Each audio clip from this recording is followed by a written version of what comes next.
अभी हाल ही में कांग्रेस और राजद ने अपने अपने घोषणा पत्र जारी किए और उसके आधार पर उन्होंने लोगों से बिहार और देश की जनता से कुछ वादे किए हैं। हम आपसे इसी सिलसिले में जिक्र करना चाहते हैं कि उन्होंने जिन बातों की चर्चा अपने घोषणा पत्र में की है, अगर उनको आप देखेंगे तो उसी से लग जाएगा कि ये लोग बाकी की तो बात छोड़ दीजिए, अपने अपने घोषणा पत्र के प्रति भी गंभीर नहीं है। क्योंकि अब जैसे कांग्रेस की बात लीजिए आप, कि कांग्रेस आज देखिए, कल राहुल गांधी जो उसके नेता हैं, उन्होंने कहा है कि जातीय जनगणना कराने की बात, जो कांग्रेस अब एकदम अपना मुद्दा बना के इस चुनाव में आ गई है कि हम जातीय जनगणना देश में कराएंगे। और कल तो राहुल गांधी जी ने यहाँ तक कह दिया है कि अब ये उनका चुनावी या राजनीतिक मुद्दा नहीं है, ये उनके जिंदगी का मिशन है। अब आप सोचिए, और हम आपके माध्यम से पूरे देश और बिहार की जनता को बताना चाह रहे हैं कि ये इतना बड़ा पाखंड है जिसका कोई हिसाब नहीं है।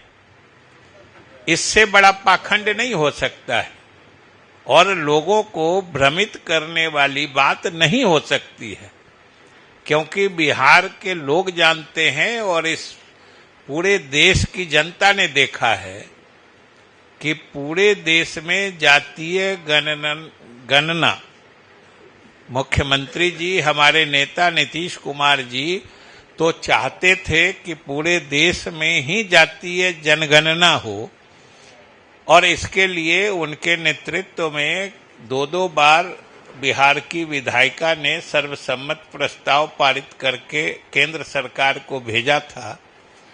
लेकिन केंद्र सरकार ने कहा कि उस समय उनका जनगणना कराने का काम काफी आगे बढ़ चुका था, इसलिए वो उस समय उन्होंने कहा कि अब इतना काम आगे बढ़ गया है कि अब इसको फिर से बदलना संभव नहीं है, लेकिन अगर कोई प्रदेश चाहे तो करा सकता है।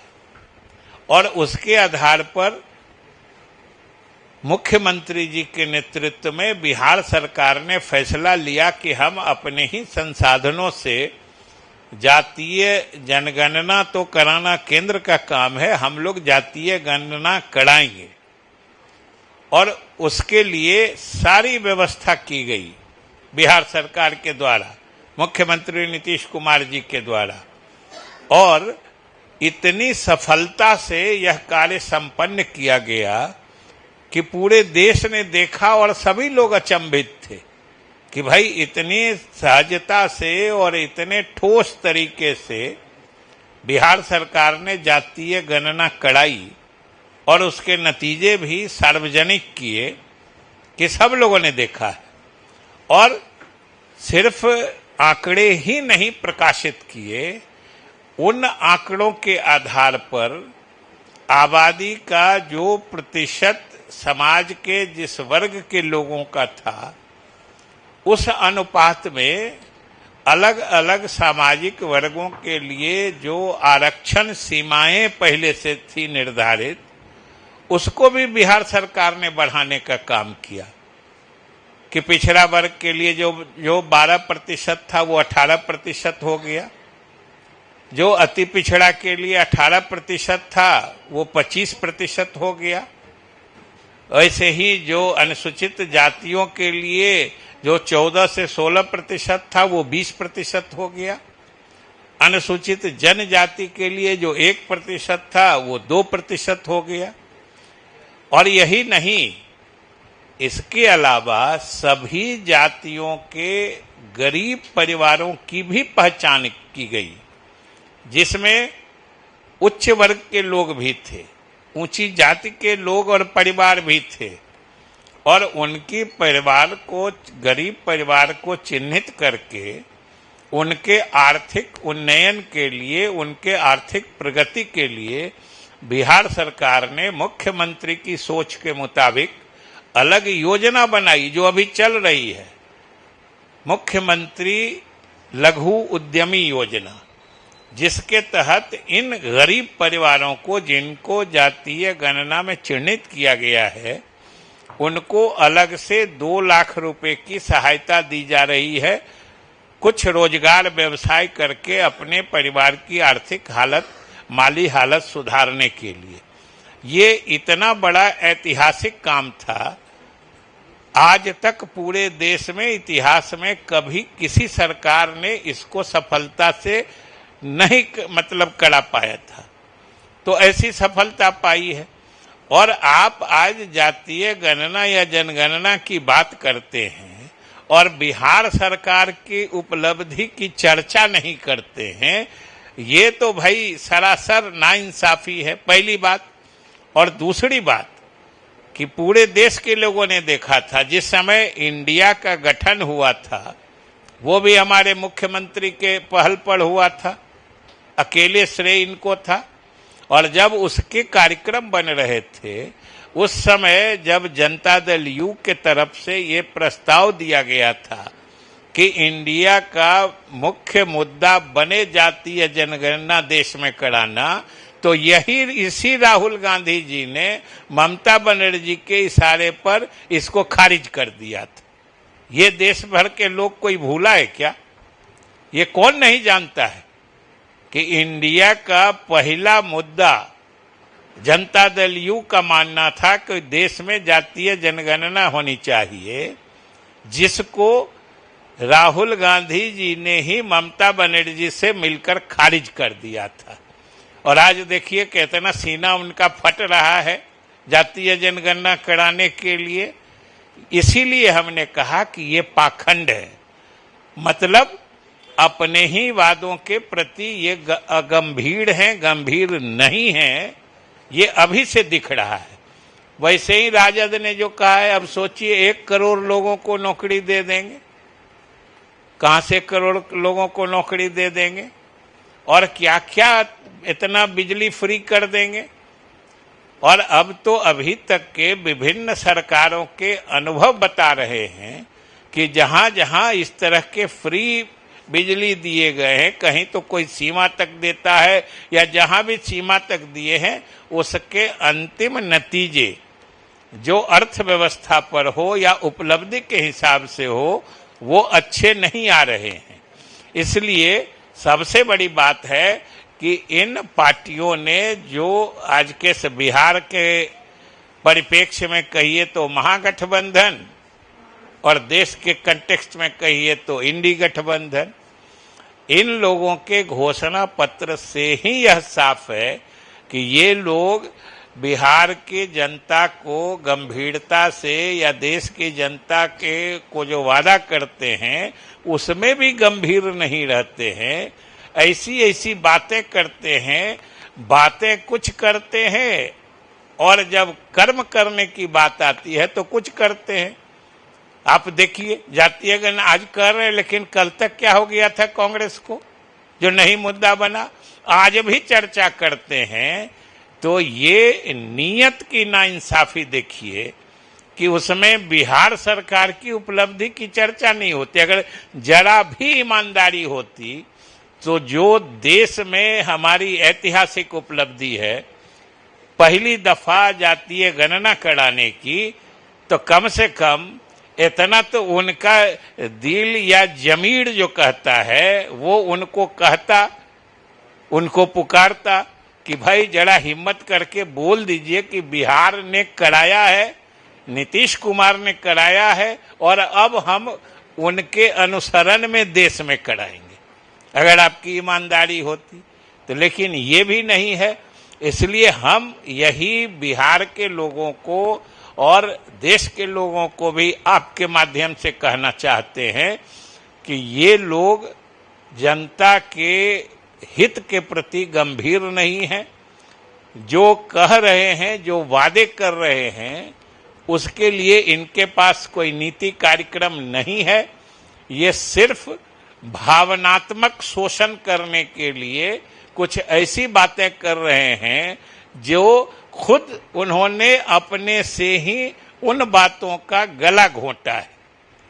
इसलिए हम आपके माध्यम से बिहार और पूरे लोगों को सजग और सतर्क करना चाहते हैं कि इनसे सावधान रहें और जो हमारे राष्ट्रीय जनतांत्रिक गठबंधन की वर्तमान जो लोकसभा चुनाव के चरण चल रहे हैं, कल ही दूसरा चरण का चुनाव होना है और उसमें जो लोगों का रुझान देख रहे हैं, ये जो लगभग एक तरफा हो रहा है एनडीए के पक्ष में, उससे शायद विचलित होंगे। कल तक अपने ही जिसका विरोध कर रहे थे, आज उसी को अपने जिंदगी का मिशन बता रहे हैं। समझिए कैसा विरोधाभास है, कैसा चरित्र है, ये सोचने की बात है।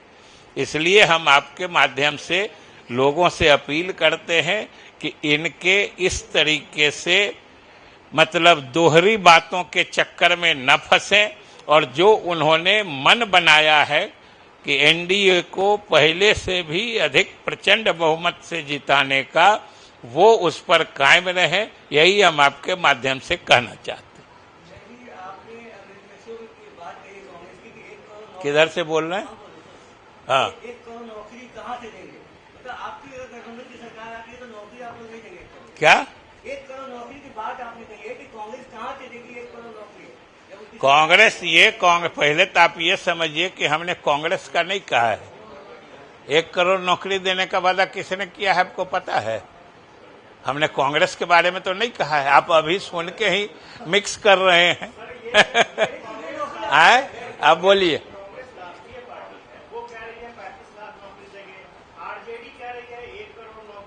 यही नहीं इनको बताइए, यही तो हम कह रहे हैं कि इन लोगों को, और आप दोनों ने जो बातें की हैं वही हमने जो कहा है उसको और अधिक जोरदार ढंग से प्रमाणित करता है कि ये लोग जो बोलते हैं, जो जनता को बताते हैं, जो जनता से वादे करते हैं, उसका अर्थ भी नहीं समझते हैं, उसके प्रति गंभीर भी नहीं रहते हैं।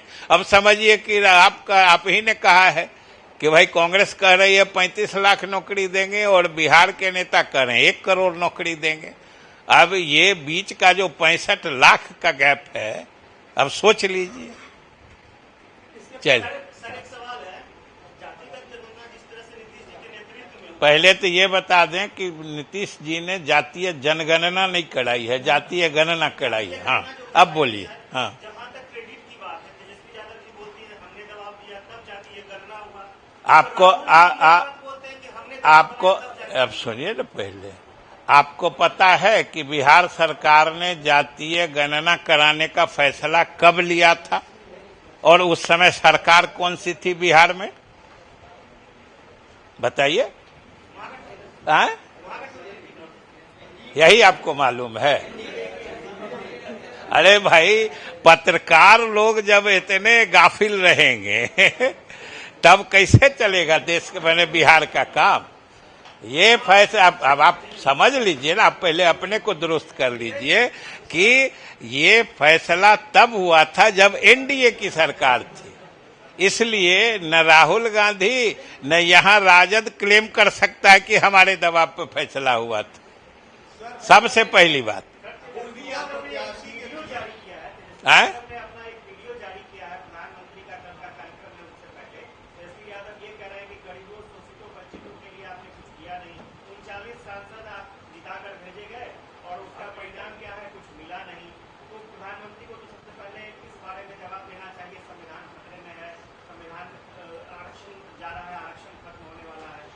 पता नहीं वो वीडियो तो हमने देखा ही नहीं है, इसलिए उस पर हम कुछ नहीं कहेंगे। जहां तक संविधान जाने की बात है इतना तो हम कहते हैं, जो बोलते हैं उनका दिल भी कहता होगा कि इस देश के संविधान को कोई न बदल सकता है। हाँ, याद करिए कि जहां तक संविधान में संशोधन की बात है, दोनों चीज समझ लीजिए। और ये फर्क जरूर मीडिया की भी जिम्मेदारी है कि लोगों को बताएं कि संविधान में संशोधन करना और संविधान को बदल देना, ये दोनों दो तरह की बात है। और जहां तक संविधान में संशोधन हुआ है, तो संशोधन कोई अभी पहला थोड़े हुआ है। ये तो 1950 में संविधान लागू हुआ, 51-52 से संशोधन शुरू हो गया। आज तक 100, 125, 150 करीब संशोधन हो चुके हैं। तो कोई पहली बार संशोधन थोड़े हो रहा है। और संविधान में संशोधन करने का मतलब संविधान बदलना नहीं होता है। चलिए, सर बीमा भारती के पीए के पास से 10 लाख रुपए बरामद। अब ये तो आप लोग जानिए ना, अब 10 लाख रुपया। अब इसकी हमको कोई जानकारी है और न कोई पक्की सूचना।